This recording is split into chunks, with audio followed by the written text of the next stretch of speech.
In the spring of 1946, in the sugar beet country of the American West, there were men still in the field wearing United States Army work clothes with two letters stenciled on the shirt and on each trouser leg.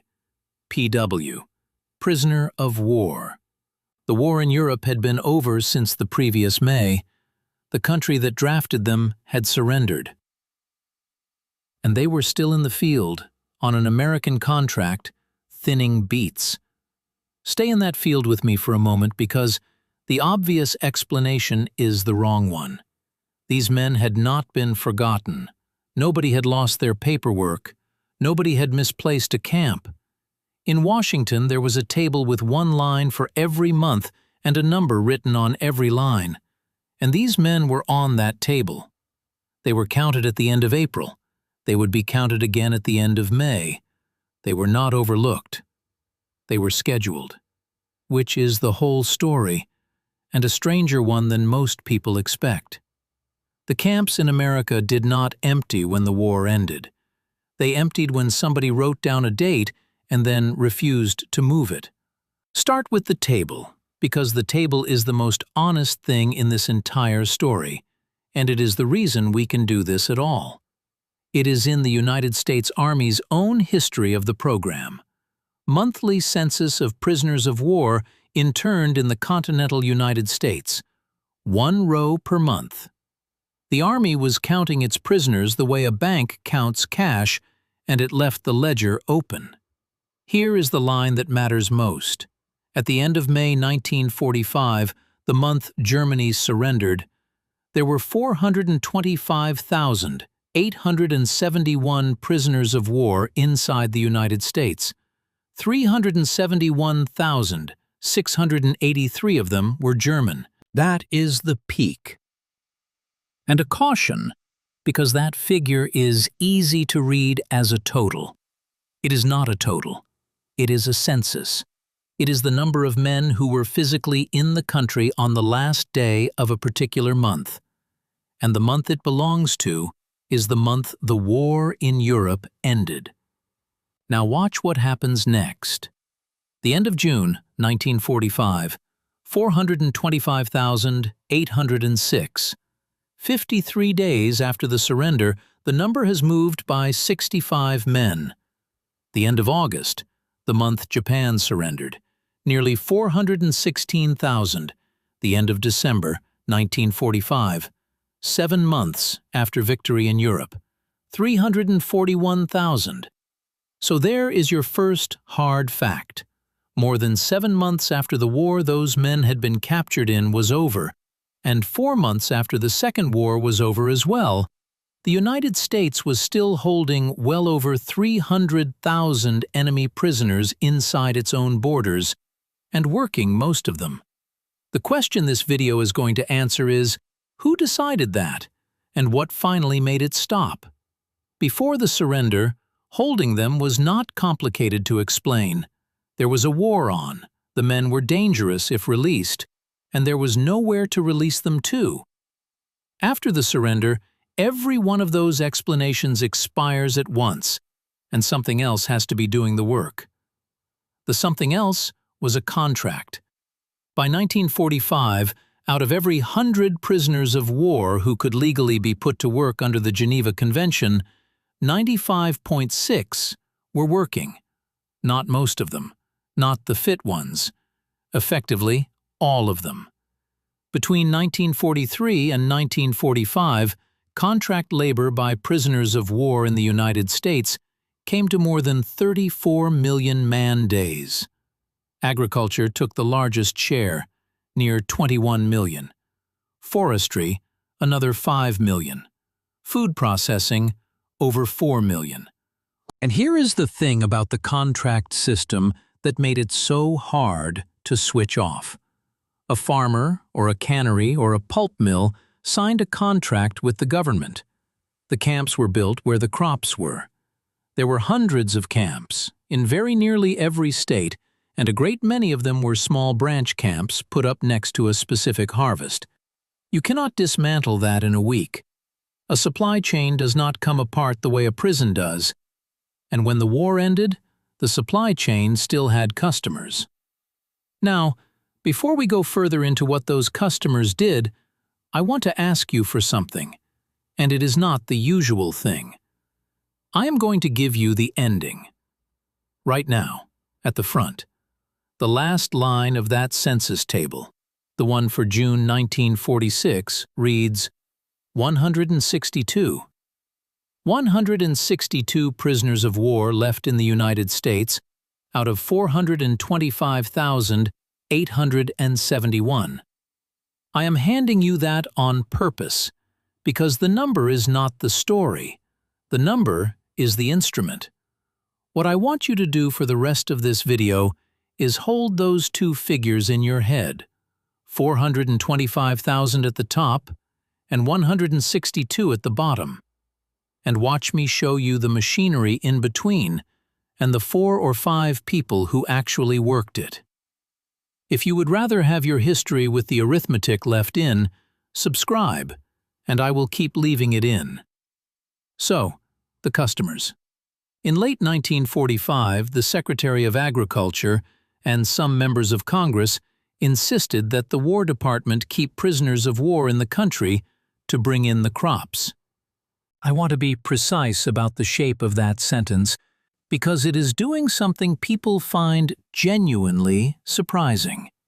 The pressure to keep enemy prisoners inside the United States after the war was won did not come from the men guarding them. It came from the civilian side of the American government and from elected representatives on behalf of farmers. And the Army pushed back. That is the part that surprised me most in the record. The Provost Marshal General, the officer responsible for the prisoners, urged the War Department to get out in front of the criticism and to demand that industry and agriculture hire returning veterans to the maximum extent possible instead.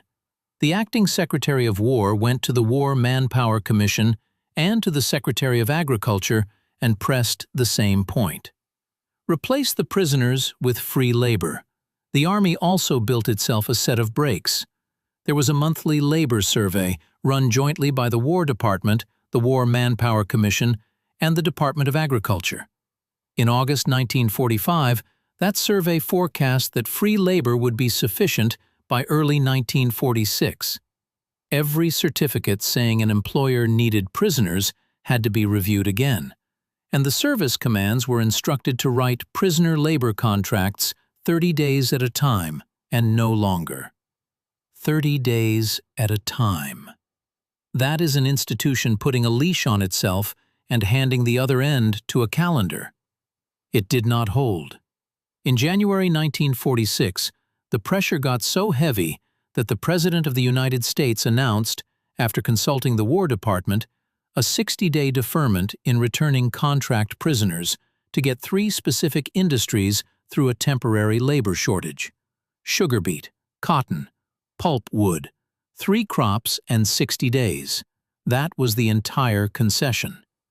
Now I can take you into the room, because for this one there are minutes. On Friday, the 25th of January 1946, the Cabinet met, and the Cabinet Secretary, Matthew Connolly, wrote down what was said. I need to tell you exactly what these minutes are because it matters. They are a secretary's summary, written in the third person. Stated that, suggests that. Nobody in that room is being quoted word for word, and I am not going to pretend otherwise, and you will not hear me put quotation marks around anybody's voice. But you can hear the argument perfectly well through the summary. The minutes open the subject with the President. They record that he said there was a tempest in Congress over the release of prisoners of war, and that the plan at that moment was to have them out of the country by the 30th of April. Then the Secretary of Agriculture, Clinton Anderson, makes the case for keeping them. The minutes record 4 separate arguments, and they are worth taking one at a time, because none of them is about the prisoners at all. The sugar beet crop, he says, will depend on prisoner of war labor. Returning veterans, in his experience, are not interested in taking agricultural jobs. Mexican labor is not available because the railroads are taking all of it they can get. And unless it is absolutely necessary, he would prefer the prisoners be allowed to stay until the beet crop is in. Then the acting Secretary of State, Dean Acheson, says the strangest thing in the entire meeting, and it is the sentence I keep coming back to. He tells the room that there is a legal restriction of 1 year on holding prisoners of war. And then he tells them that the State Department is currently trying to decide whether that year runs from the peace or from the surrender. Sit with that for a second. The most powerful country on earth, at the moment of its greatest victory, is holding 250,000 men and more. And the State Department itself cannot yet say when the clock on holding them started running. The minutes do not say which answer the department reached. They say only that in January 1946 it had not reached one. So, the legal clock has an undefined starting point. Then the Under-Secretary of War, Kenneth Royall, gives the room its numbers. 325,000 prisoners of war in the United States. Of those, 175,000 are British, and the United States is committed to returning them to the British. 38,000 are being used in agriculture right now, where 54,000 were used the previous summer. 37,000 in wood pulp. 4,000 in food processing. One note on that first figure, because I said I would leave the arithmetic in. Royall's 325,000 does not match the Army's own monthly census, which puts the end of January 1946 at 286,611. Different day, and very probably a different definition of what is being counted. I am not going to average them and hand you a tidy number. When I quote the ledger, I will quote the ledger. When I am in the room, I will tell you what the man in the room said. The Secretary of Agriculture comes back, and this time he stops arguing about beets.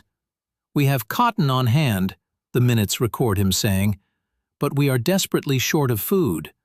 We cannot get through the season without prisoner-of-war labor in food production." And then the argument that must have been the hardest one in the room to answer. That it will be impossible to explain to American farmers how the British and the Russians can go on using prisoners when we do not. That is a real problem, and it was not a rhetorical one. Anderson named the British and the Russians. The country I can actually document is neither of them. It is France, and we will come back to it before the end. What the British and the Soviets were doing with their German prisoners, I cannot document from the files I have. Royall answers it, and his answer is the one that eventually wins. He says he is afraid that if a 60-day extension is granted, there will simply be another demand for one when it expires. And then he puts down the fact that decides the matter. In each state, he tells them, there are more people drawing unemployment compensation than there are prisoners of war. The minutes record no reaction to that sentence, but by the government's own reckoning, the shortage had stopped being an argument. Its own joint labor survey had forecast back in August that free labor would be sufficient by early 1946. And now its own undersecretary was reading unemployment figures into the minutes. Whether that was true on every farm, the files I have do not say. The minutes then record the president doing two things. He suggests a 60-day extension at this time, with a definite statement to be made that no further extensions would be granted. And he sets the 1st of April as the release date. Read that as neither generosity nor hardness. He is buying one season, and he pays for it with the last of his own flexibility. He gives the Secretary of Agriculture the beets, and in the same breath, he spends the option to ever be asked again, which is exactly what he was then asked to do. The 60 days ran out, and some members of Congress wanted the prisoners kept beyond it, precisely as Royall had predicted in January. In April 1946, President Truman wrote to 4 United States senators, Willis, Kilgore, Wheeler, Milliken, dated the 11th of April. I have to be honest with you about those letters. They survive in the record as a footnote in the Army's official history, filed under G1 383.6, Labor. I could not read them. They do not appear in his published papers, and I could not find a digitized copy anywhere. So, what I can tell you is what the Army's historians say those letters did, and not one word more than that. They say he refused. He refused to interfere with the schedule of having all German prisoners of war out of the United States by the end of June. His stated reasons were that free labor was available, and that many veterans were looking for work. And the Army's history adds one sentence after that, which is the sentence this whole video has been walking toward. This statement by President Truman led to the conclusion of the prisoner of war employment program in the United States. So there is the answer, and it is not a warm one. Nobody let them go, in the sense of an act of mercy or a change of heart. What released close to 300,000 men was a date, defended by a man who had already announced he would not move it, against a lobby that had every economic argument on its side and no remaining factual one. The machine wound down on a timetable, and you can watch it wind down in the ledger. The Secretary of War wrote to the Secretary of Agriculture in February with the schedule. 20,300 prisoners for agriculture in April, 10,150 in May, 10,420 for the first 20 days of June, and then nothing. And somebody had to pay to move them. Around 14,000 men had their repatriation postponed at the Secretary of Agriculture's request, so they could do spring work. And the Department of Agriculture had to cover the cost of transporting them from the camps to the fields, mostly in the western states, to thin and block sugar beets. So we are back in the field I opened this video in, thinning and blocking beets in the spring of 1946, and now you know who was paying for the truck. The War Department, for its part, told Agriculture it would extend the work into June, but that it would have no money for moving prisoners by rail or for building branch camps after the end of February. The program did not end in a burst of principle. Near the finish, it ended the way most government programs end. The money for the trains ran out first. Now watch the census fall. End of January 1946, 286,000. End of February, nearly 209,000. End of March, 140,000. End of April, 84,000. End of May, 37,000. End of June 1946, 162. There is your bottom figure. 13 months from 425,871 down to 162, and the note attached to that last line is worth hearing in full, because it explains who the 162 were. All prisoners were repatriated by the 30th of June, 1946, except 141 Germans, 20 Italians, and 1 Japanese, serving sentences in United States penal institutions. The whole remainder was a prison roll. The only enemy prisoners left in America after that summer were men serving criminal sentences. Everyone else was gone, on schedule, in the month, the schedule said. I could stop the video there. It would be a clean ending, and it would be a true one, and it would also be leaving out the part that I think you are owed. Because leaving America was not the same thing as going home. During 1945, before and after the fighting in Europe stopped, Allied Command negotiated with several Western European governments to hand over German prisoners captured by the Americans and the British for agricultural and reconstruction work. The American commitment was to Belgium, France, and Luxembourg.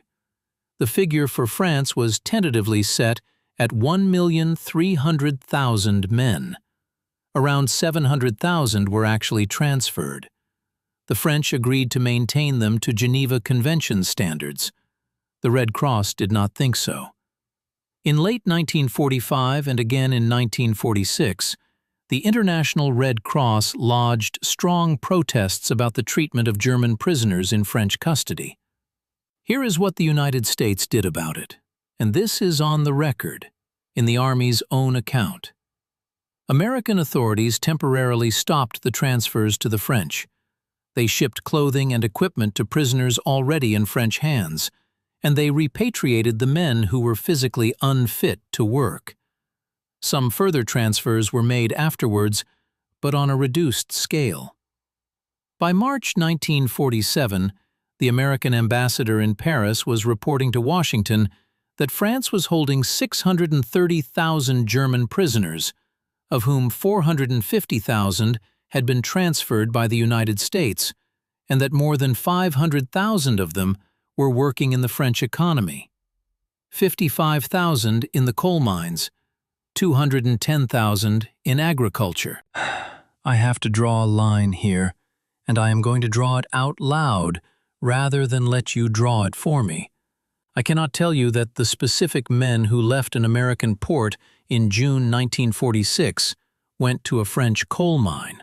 The records I have prove the scale of those transfers. They do not trace the route of any particular shipload out of an American harbor. What is fair to say, and all that is fair to say, is that for a great many German prisoners, the end of American custody was a transfer, not a homecoming. And in the American zone in Germany itself, the same logic that had kept men in the Colorado beet fields kept men there too. At the end of 1946, 31,000 were still being held as a labor force. The last prisoner of war in American hands was released on the 30th of June, 1947, a full year after the American camps closed. There is a cable about those men that I am not going to soften, because it was written by an American general to his own War Department, and it says exactly what it means. In July 1946, General Joseph McNarney, commanding United States forces in the European theater, cabled Washington. "Our unpublicized policy," he wrote, "has been to keep the best qualified and most willing workers held. Many of these have been held for a long time, while many prisoners captured later in the war and never moved out of Germany have been discharged." And then, the sentence that does not let anyone off. The PW, the prisoner, usually understands that he has been kept by the United States because he was a good worker, even though he has not been so informed. He knows why he is still there. Nobody has told him. He worked it out. I put that in because a video that ended at the census table would have been a video that flattered everybody, including me. The American camps did close on time. The deadline did hold. And at the same moment, in another theater, the same country was quietly keeping the men who were best at the work and not telling them why. Both of those things are in the same official history, 3 chapters apart. That is what an honest record looks like. It does not curate itself. So what is the thing to take away from a table of numbers? I think it is this. We tend to imagine that wars end and things snap back, that the moment of surrender is the moment everything unwinds. It is a very appealing idea, and it is almost never true. What actually happens is that the war stops, and then a very large number of arrangements that the war built go on running under their own power, because they have customers and payrolls and harvests attached to them, and because unwinding them costs somebody something. Those arrangements do not end when the shooting ends. They end when a specific person, on a specific date, writes down when they will end and then declines to be talked out of it. That is not a stirring thing to say about victory, but it is what emptied the camps. The men in that beet field in the spring of 1946 were not there because anyone had forgotten them, and not because anyone was cruel to them, and not because anyone was especially kind to them either. They were there because a country that had won a war still needed the beets in, and because the date had not arrived yet. And then the date arrived. One last thing, and it is the thing I actually want from you. Every time I make one of these, I ask you for something from your family. I have asked for names, and for a unit, and for a letter, and once for the thing that never made it into any file. This time, I want a date. Somewhere in your family, there is a man who came back, and there is a day he actually walked through the door. And for an enormous number of families, that day was not in 1945. It was months later, sometimes a year later. There was a gap between the war ending and him being home. And inside that gap, there was a reason. A ship, a queue, a hospital, a job somebody still needed doing. So tell me the date, not the day the war ended, the day he got back. And if you know what was in the gap, tell me that too, because that gap is where most of this history actually lives. And it is almost never written down.